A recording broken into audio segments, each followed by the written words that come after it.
Good morning, guys. I'm WUSA Season 3, Episode 104. And I am just getting over my Las Vegas hangover. I got home last night around, maybe 8 p.m. or so. And saw the family, hung out with the family for a while, gave them the t-shirts and presents and things that I bought for them, and went to sleep. And I went to sleep around 11, woke up at 7 this morning, finally got enough sleep. I feel a lot better. My body is not aching like it was before. I think I mentioned that I jammed one of my toes while I was there. I don't know how much detail I went into, and I was worried that it was broken. I don't think it's broken anymore. The swelling has gone down. But I can tell you that all 10 of my toes have blisters on them from the walking. The one day I had over 28,000 steps, and it was just overdoing everything. I feel like I went into Vegas with a plan, and everything blew up and didn't go according to the schedule that I had, and I ended up piecing things together and not being as efficient as I could have. I had a session where I lost $12,000, and then I had sessions where I made $10 and $50, and just was not consistent in the way that I was playing. I was chasing positive EV the whole way, but the losses that I made were at large amounts, and the gains that I made were at small amounts. We did try that interesting side bet plan that the guy had created, supposedly, and I'm still not clear if he created it or he perfected it or what the deal is, but I need to get some solid numbers about it to look at the math and see how it works, and I'm waiting for someone to send that to me, so hopefully I get that. I know I'm going to be a little bit all over the place here in this episode, but excuse me about that. So right now, this morning, it's about 7:45 in the morning. I have to deal with some major items. Number one being the bank account situation. I got to get all that cleared up. I've got hundreds of thousands of dollars locked up right now that I can't get to. I have bills that are not going through. I said Sprint yesterday. I meant Verizon. I don't know what I was thinking, but Verizon bill didn't go through. My kids' instruments that they play did not go through. Other things are starting to fall, and I've got to get the bank account straightened out so that we can get all those things taken care of. But I also don't want all new bank accounts, new account numbers. That would be just a disaster to go to all those places and fix that. So got to get that done. Secondly, the tire that I have that seems to have an issue, I want to get that one replaced, but that'll have to be after work and before the tire place closes, so I'll have to deal with that. Thirdly, some family members need some help with some issues, and they've been waiting for me to get back so we can get it fixed, and I'll have to deal with that. And then obviously I need to catch up on stuff for work. I did some of it on the drive home yesterday, but I need to get caught up on stuff for work, and I need to make money, and I need to make a recovery. So this month was going incredibly. I don't have exact numbers about how well it was going, but I took a $6,000 and a $12,000 hit while I was in Vegas, and I did make some recoveries toward the end, 1,000, 800, 600, 500, those type of things, but I'm far from recovered, so I'll have to deal with those issues. So yeah, all those different things are up in the air. Right now, I do have a meeting in 45 minutes.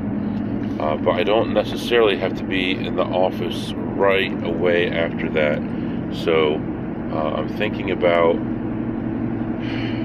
I need to get to the bank around 9. So I'm just going to try to get a few things done around town first, and then get to the bank and start getting things figured out. So that's what's going on right now. There'll be a lot more to add, and there's a lot of information I haven't given you yet, just because it was so noisy, and it was kind of crazy. I listened to some of those episodes after I published them, and it was just nuts, the things that were going on, and how some episodes were 2 days long and no sleep and all that. So going to try to get some sleep the next couple days, and then we're going to pound it hard on Wednesday, Thursday, and Friday. So right now, letting you go. I'll be back. One other thing I wanted to tell you was I had a target. I had like 8 more episodes to get to this target number, and I was going to have a nice big number to talk about on that episode. But unfortunately, right now it's pretty much out of reach, almost impossible, unless I do some huge plays that I normally wouldn't play.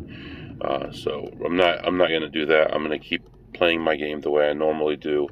Over the next month or so, I may try to keep increasing how much I make per session, as I've started to do in the last month, and you saw that, whatever it was, $22,000 a month last month, doing that. But right now I'm going to focus on basics and starting over and rebuilding, and just one chip at a time and one good decision at a time, and building it back. I'm not going to worry about I lost this much or I'm not on target or anything like that. Things are not that bad. I'm just going to take it one step at a time so I stay focused. So letting you go.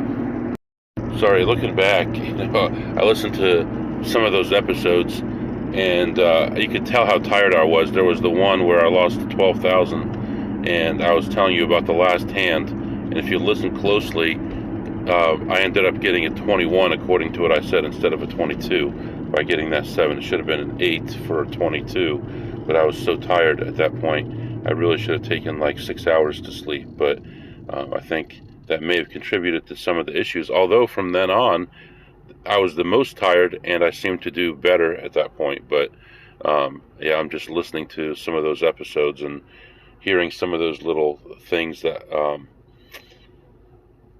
yeah, I didn't spend my time on the best things. But anyway, alright guys, I'm back. So I just went to the bank right before lunch, and actually I called before I went and I actually had the phone number of someone I dealt with before when I was buying if you remember, I was buying the $50 coins for my son to filter through.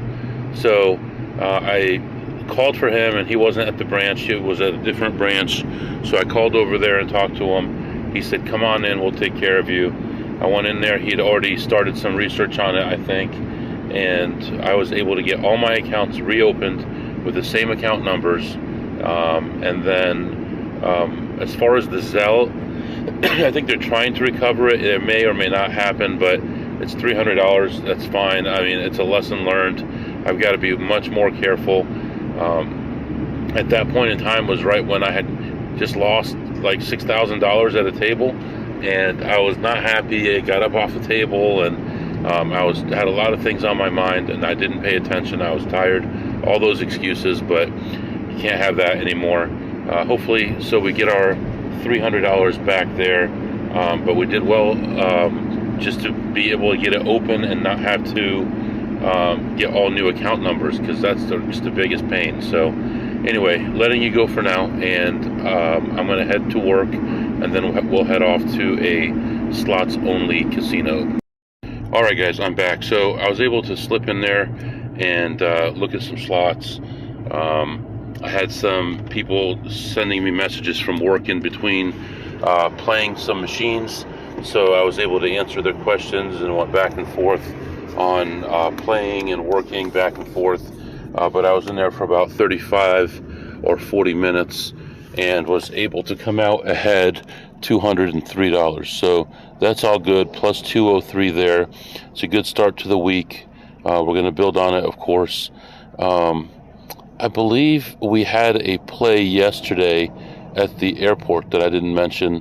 As we were leaving at like 6 a.m., we were able to find a play, and we decided to split it, and I think we came out ahead $27 each, so not a big deal there, but that would count as this week as well.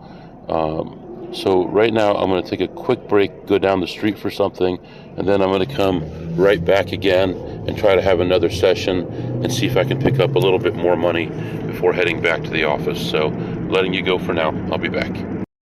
Okay guys, I'm back. So went back in there again, and after taking care of a couple pieces of personal business, and found just a couple tiny plays. Now I was ahead about $38. Now I was on my way out, and I saw a play that I had seen a little bit earlier, but I was unsure about it, and I decided to go ahead and go for it this time. I sat down, and it was at $8 per spin.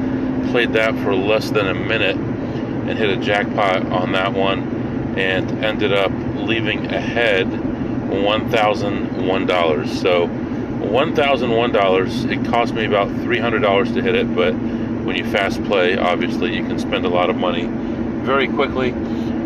Plus 1,001 there, and that's going to be it for right now. I'm going to head home, figure out what to do next, and figure out my week. Just relax a little bit.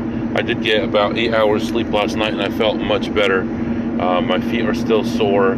I've got blisters on all my toes, but it's all right. We're gonna be all right. So, letting you go for now. I'll be back. All right, guys, I am back. It is morning, Tuesday morning, May 21st, and I'm up a little later than usual for a reason. Today I have meetings in the office from 10 o'clock till 4 o'clock, with part of those meetings being in the main lobby of the office, and they're actually going to lock the doors so that no one can come in or leave, so that the person in charge is not interrupted, which I've never heard of anything like that before, except at this company. So I'll be locked in the office for part of that time. So I am leaving a little bit later because I'm going to get one shot at the slots today. I'm not sure if I'll be able to go after work or not. So if this is my one shot, then I'm going to spend a little bit more time than usual there. So that's what's going on as far as that. Yesterday was a good day. We're going to hopefully build on it. If we could do the same today, it would be excellent. It would be a good way to start the week. Yesterday was also the anniversary, the 2-year anniversary of when I was rushed to the hospital a couple of years ago and spent a month not being able to do anything, not being able to go anywhere, and was just torn away from Advantage Play for that month. And it was a horrible time, and I thank my wife especially for the support that she gave me and taking care of me. And I was pretty much in bed for a month. So I'm glad that was over. I am mostly recovered. I would say 80 to 85% recovered. I still feel some pain. I still feel some issues from that, but I'm mostly good. So I'm very thankful to my wife, and of course thankful to God that I made it. So anyway, 2 years. What else? Today it is 70 degrees early in the morning, so it's probably going to be a very hot day. Very nice day, kind of hazy, but nice day. So we're going to enjoy it as much as we can, try to make some money. I'm also taking, I'm not sure how much I'll take in, but between $1,000 and $1,500 in ones and fives to the casino. I was going to take them to the bank, but I think the casino would be better. They're more equipped to take that stuff and see that more often, I think, than the bank. So, and then I have at least 6,000 more I'll be taking in. I just don't know when. It's just hard to keep that kind of money in singles and fives. So I keep it in my safe, but once it gets to like a complete shelf in my safe, then I want to try to get rid of it. So today at the office, we're also doing a training that will be 2 to 3 hours long, and they'll be bringing food in for us. So that'll be fine. I'm indifferent one way or another. Tomorrow is Wednesday, and normally I am off on Wednesday, but I think they want me involved in a couple hours of training tomorrow as well, which of course is just going to destroy my day, but we're going to find a way to get around it, whether leaving earlier, coming home later, whatever. We'll find a way around it. So that's what's going on right now. I'm going to let you go. I'm heading off to the first and maybe the only stop of the day, and I'll be back to update you. Alright guys, I'm back. I actually finished up a little earlier than I wanted because there was no plays. As I walked in, I actually walked in with I think it was $1,100 in ones and fives. I had it in a bag inside another bag, and I was carrying it around. And I walked by 2 different security checkpoints, and nobody asked me what was in the bag. So I'm walking around, looking at slots, trying to find a play, and I see this guy, and again, he calls himself an advantage player. He's not an advantage player, but he learned a few things, and he's walking around with the slot manager again, showing the slot manager the plays. And I just can't comprehend how he thinks this is okay. And he's like, well, you don't think that he knows what we're doing? It's like, yeah, but don't teach him stuff. Don't show him stuff. It's unbelievable. So I'm not talking to this guy anymore. He walks up to me, I'll wave to him, and I'll just keep walking. I'm not doing it. It's ridiculous.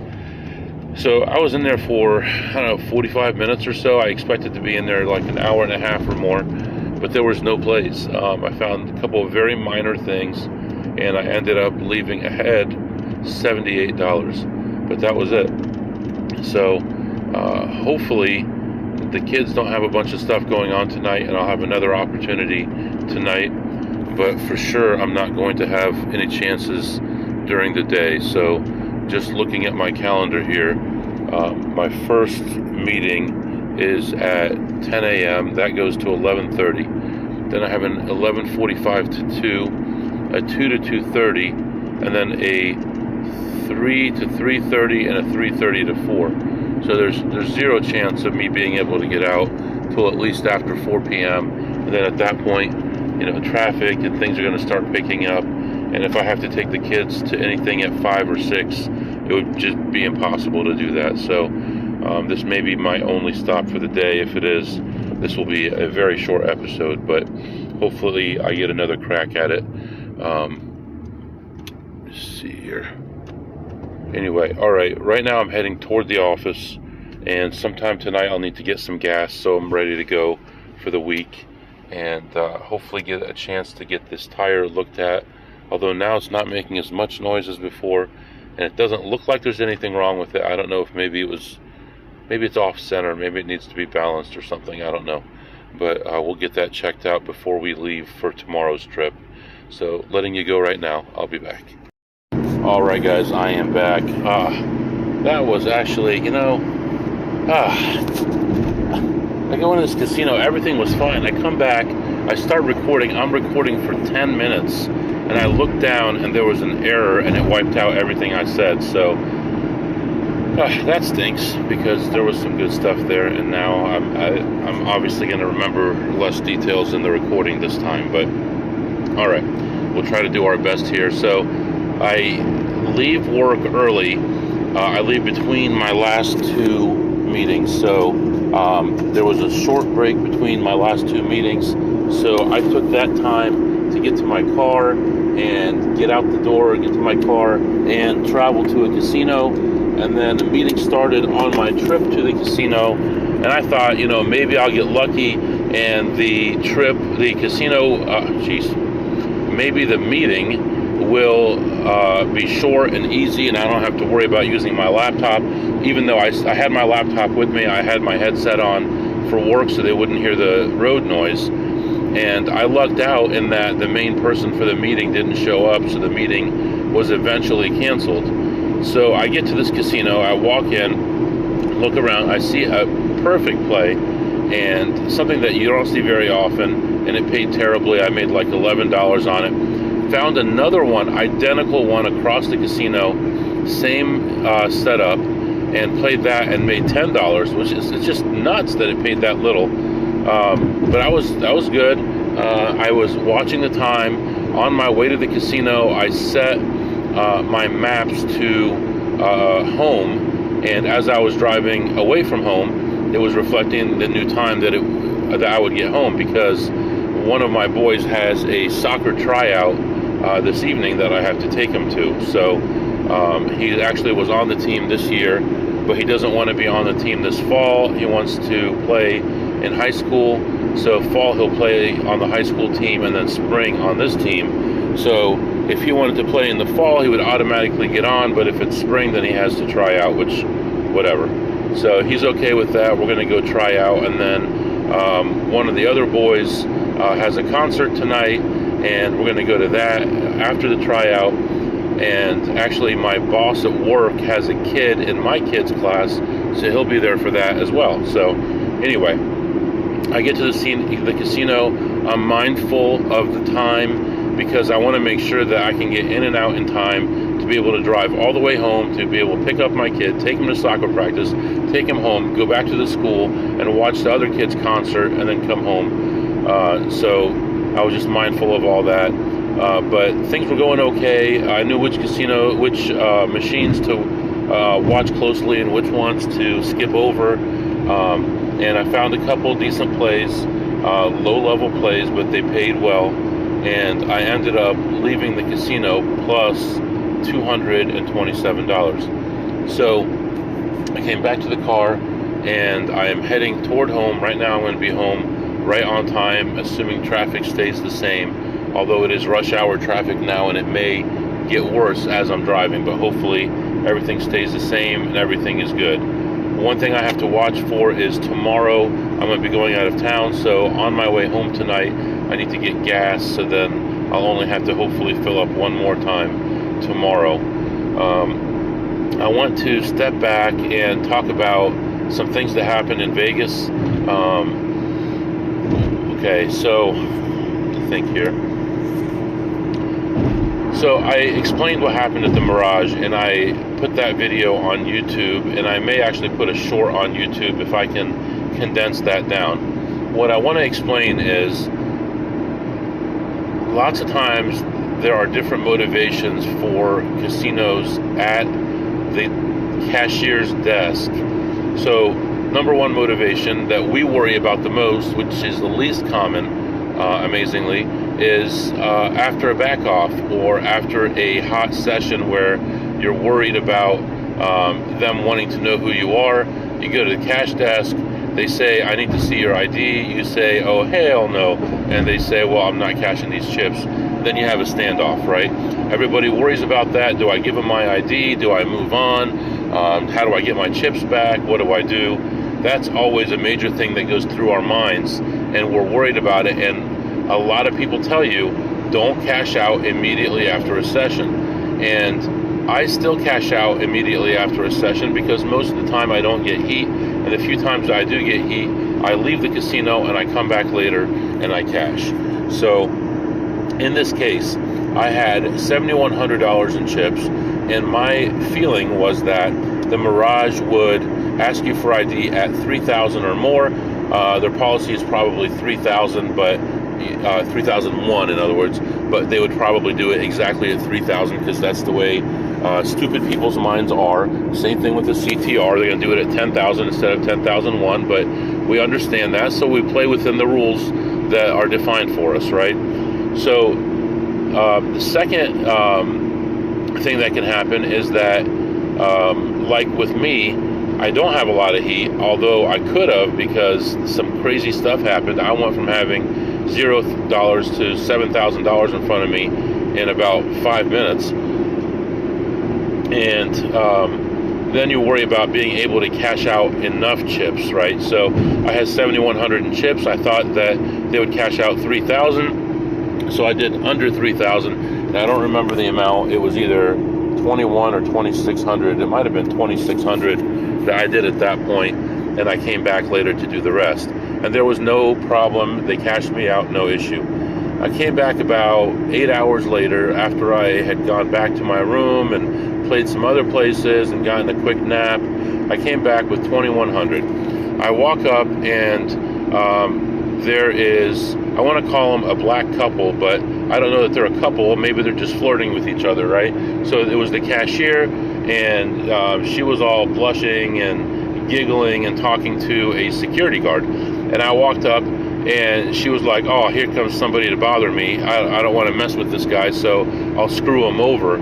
So I gave her 2,100 in chips. Mind you, it was 12 hours or 8 hours or whatever after my time at the table. And even after my time at the table, I was able to cash out, let's say 2,600, no issue. And she asked me for ID for 2,100. And I said, no, I don't have to. And we argued for a second, and I thought, you can't argue with a dumb wall. I'm not going to get through this girl. I'm going to move on, right? So I moved on, I left, and then I came back, and I went to the cashier, and I videotaped it, and I had 1,600 in chips, and I said, I was worried about cashing this 1,600 because I thought I might need ID. And the cashier said, you never need ID at the Mirage unless it's over $3,000. And I've got that on video. So why are people asking you for less? Because number one, they might be buttholes. Number two, they might suspect you of something. And the girl that asked me for the ID, she's like, how do I know you haven't cashed already 3 times today? Well, that's not your policy. How do you know? That's not what a policy is. It's not suspicion. Suspicion is not a crime. So it was like 4 or 5 in the morning. How could I have cashed out 3 times already? Plus your day probably resets at 2, 3, or 4 in the morning. So there's no way I could have, because you would have been the cashier the whole time. You're the only cashier there, right? So even if their shifts start at 4 a.m., from 4 a.m. to 5 a.m. is a new day anyway, right? So anyway, so that's the other thing that could happen, is that they could just be like that, or they could be having a bad day or whatever, right? Or they might think that they recognized you, but it wasn't really you. And so my feeling and my way of approaching this is, if they do that, you walk away, you come back later, which I did, and then I didn't have any issues. So now I did visit some casinos that I did not talk about on the podcast, because we were doing sensitive things at those places, and I don't want those places to be watching for it. But what I will tell you is, most casinos in Las Vegas are going to be $2,000 to $3,000, and the sweaty, smaller casinos might be less than that. And I've often just held the chips back and said, hey, I've got like 1,200 in chips or whatever. I don't have my ID. Do I need my ID to cash these? Before I hand it to them. And if they say no, then I'll hand it to them. It doesn't work 100% of the time, but it always has worked for me. Just be careful, whatever you do. Network and find out from other people also what the cash out limits are at those casinos. So just wanted to mention all those things. I did have a free show at the Wynn. It was called Awakening, but we did not use those tickets, so I was busy most of the time. I think if I was up 20 or 30,000, I probably would have seen the show, but with me having been behind, I was trying to catch up. That was more important to me. So yeah, I guess that's it for right now. Let me catch up on a little bit of paperwork here, and I'll be back to update you. Okay, real quick, I want to talk about one other thing, the conditions that I saw in Vegas other than what I've talked about. I saw very little heat. I did spread a lot. My minimum was, I think I did play a $25 table at one point, but my max bet was over 2,000. So 50 to 2,000, 25 to 500, 50 to 1,000, 100 to 1,000, 100 to 2,000. I played all those spreads and didn't have any issues. And part of it was just my demeanor and just the way that I acted. I mean, if you see a guy that looks like he's reckless or that he's chasing or something like that, it's going to be harder for you to suspect that he is a card counter.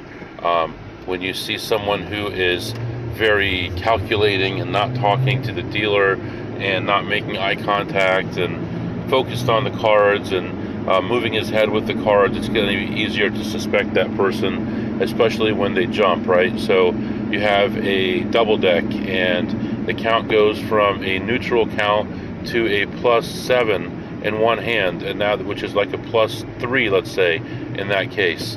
And now they go from $50 to 2 by 300 or something like that. Now, I mean, it's easy to suspect someone of card counting that way.